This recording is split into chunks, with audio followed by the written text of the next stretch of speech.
Hi everybody, I'm Sandra Ryerson, Doctor of Audiology and owner of Adaptive Audiology Solutions. Now, I have always done my hearing rehabs the first Thursday morning of each month.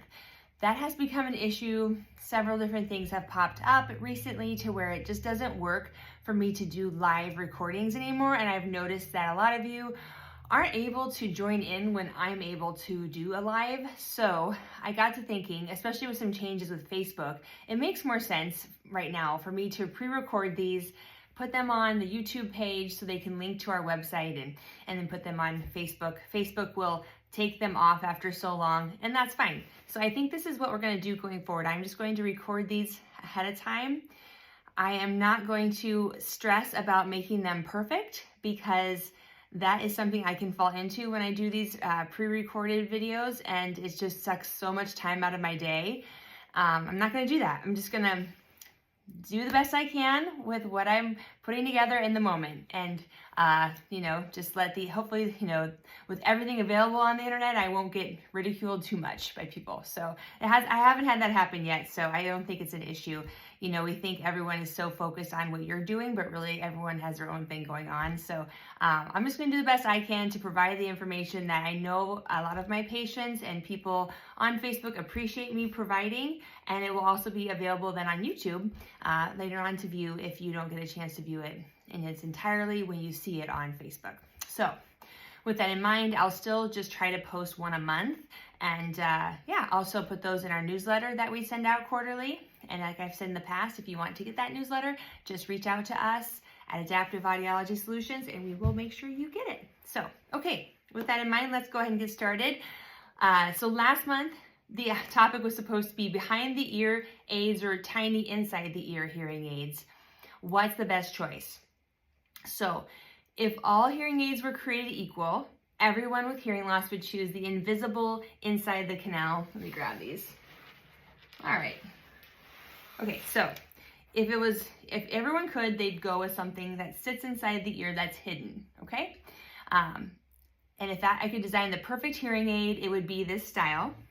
Hidden inside the ear, rechargeable batteries, Bluetooth technology, easy to maintain, comfortable, doesn't sound like you have a bucket over your head when you're wearing it. This would be perfect. Everyone would be lining up for this hearing aid if they could do all those things. But unfortunately, we live in the real world and there is no such technology that offers all of these options with that natural sound quality and discreet style. And that's why we have different styles of hearing aids. What works best for one person's hearing loss and lifestyle won't work for the other. So let's start with invisible in the canal aids. These, why doesn't everybody have these, right? Well, there's some good reasons. Let's start off with what's great about them. They definitely win the best look award, right? Because they're hidden inside the ear. Oh, no one can see them. Because they're hidden, they're inside the ear, they're also hidden from wind, which is a big plus in the Midwest. They can't be knocked off the ear. Looking at the negatives, they take a really teeny tiny battery. So that's gonna last 3 to 5 days on average. There's more upkeep because they are pushed down into the ear past the glands that make earwax. And so that's of course going to cause more repair issues. Most of my patients who have this style have basically at least one repair a year on their hearing aids just because of how they go inside the ear. And so that is a drawback, okay? All right, so the biggest issue we had with completely in the canal aids or invisible in the canal aids is the phenomenon called occlusion. And it essentially describes the feeling of being plugged up. So when you wear 2 of these in your ears, you feel like you have a bucket over your head. People will say, my voice echoes back to me. I can't hear anything over my chewing. God forbid I chew chips. I cannot hear anything but the noise of the chips. Or I sound like in the bottom of a well. Those are common complaints that unfortunately will remain this way with this style because they fill up the ear and they cause this different resonance for our voice. Now, certainly some hearing losses can wear this style. More moderate to severe losses can wear this style without that occlusion effect happening, but that's a very rare hearing loss that would have a flat hearing loss, the same amount of hearing loss across all pitches. So this occlusion effect plagued audiologists for years. I became an audiologist in 2005, and this was essentially what we had to fit on almost everyone. And we had a huge amount of patients we weren't successful with. They couldn't get used to the way their voice sounded. And so they either returned them or put them in a drawer and just didn't wear them. And so this issue plagued us for years, and finally led to the hearing aid manufacturers creating the RIC hearing aid, also known as receiver in the canal. And receiver in hearing aid language means speaker. So here, we've seen these. We've talked about these before. This was like a hallelujah moment, even though the very first ones weren't the best, as it always goes, but it was a big game changer because we could fit a lot more losses with this style.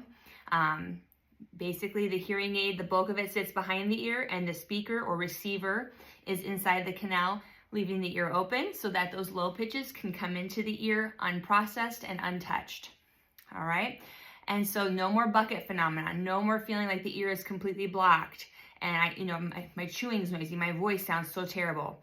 So because we had a more natural sounding hearing aid, that was a huge benefit for our patients. Because there's less electronics in the ear, another benefit of this is there's less repairs, especially now that it's rechargeable, which leads me to the next thing. We have now because we have all this room, all this real estate behind the ear, we don't have to worry, the manufacturers didn't have to worry about fitting a hearing aid inside the ear. And because of that, they could try lots of different things. We've had all kinds of styles or looks behind the ear, but generally we can improve directional microphones so that hearing aids pick up sound in front of them better than behind them. If they're programmed correctly and they're working correctly, they should do that with this style. Also, we can make them rechargeable and have Bluetooth capabilities.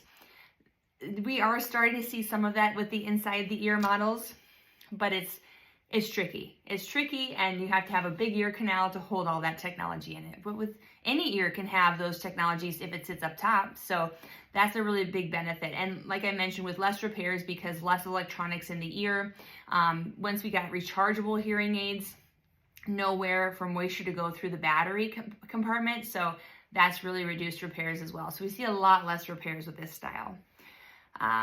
One significant drawback is it's more noticeable. If you don't have a lot of hair on your head, and anyone behind you that's looking at the back of your head is probably going to notice that you have this. So if you're sitting in church and you're a man with short hair or a woman with short hair, people might see that you have a hearing aid back there. Well, most people aren't. I'd say 99% of people really don't care. But that is something that for some people, it bothers them, that people can see that they're wearing a hearing aid. Because it's sitting outside the ear, it's more susceptible to picking up wind noise. It's out there. It can get knocked off the ear easier too, which is a concern for people. So we have to think about that when we have patients who work in certain environments. We just have to keep that in mind. And there's some ways we can work around that and protect against that, but generally that is a drawback. And the wind, we can help with programming to make the wind less noticeable, but if it's a 40-mile-per-hour windy day, some of my patients may just turn their hearing aids off and leave them in their ears, or they may just leave them in their house or in their vehicle. So that is a drawback, but that's really the only drawback that I could think about for this style. It's a very effective hearing loss treatment for the majority of our patients. And at our clinic, we fit about 90% of our patients with this style, or something behind the ear, but usually this style behind the ear. I used to always say you can get any technology in any style. That's starting not to be the case anymore. Some manufacturers, they're just not putting a lot of energy or effort into making sure all their technologies can be fit in a custom product, and they're getting less practice at it too. And that's a concern. That's something that it concerns me a little bit. We have one, maybe two manufacturers that we really feel are excellent at fitting custom. And so we do work with them a lot for those patients who are using custom hearing aids. When I say custom, I mean something made for that specific ear like this. And that's why if with your hearing healthcare provider, if you're kind of questioning why you have this style and not invisible, and they say, well, you can't get that technology in a custom, question that a little bit, because you should be able to get a very good custom hearing aid technology. Sure, it might not have every single technology facet, and it might be that they say there's other reasons why you shouldn't have this, and that's reasonable. And we've talked a bit about this type of hearing loss you have, right? The feeling that you might get the occlusion effect. We want to avoid getting the occlusion effect. Maybe they felt like for your needs for cell phone use or dexterity with batteries, maybe they felt you shouldn't be changing batteries. So those are all things to consider. But generally, if they say, well, that's not an option, you can't get that style, that's a concern. They may not work with a manufacturer. They maybe only work with one manufacturer and they don't really offer custom, or maybe that provider doesn't even make custom. There are providers now that don't even know how to make a custom hearing aid, which is unusual. I mean, but there are providers who are kind of afraid to, because they just haven't done a lot of it. So those are some things to think about. But generally, for most hearing losses can be successful with this style, and you're probably better. Most people are probably better off with this style. So don't worry too much, but it's something you can definitely bring up, and it's something I always bring up with my patients. I always explain why I'm recommending one over the other. Okay. So yeah, so that's all I have for you today. Thank you for joining me, and I'll see you soon for another video I'm doing on why do ear canals itch? Some people report itchy ear canals, and then my next video we're going to discuss that. So thank you guys. Have a great day. Bye-bye.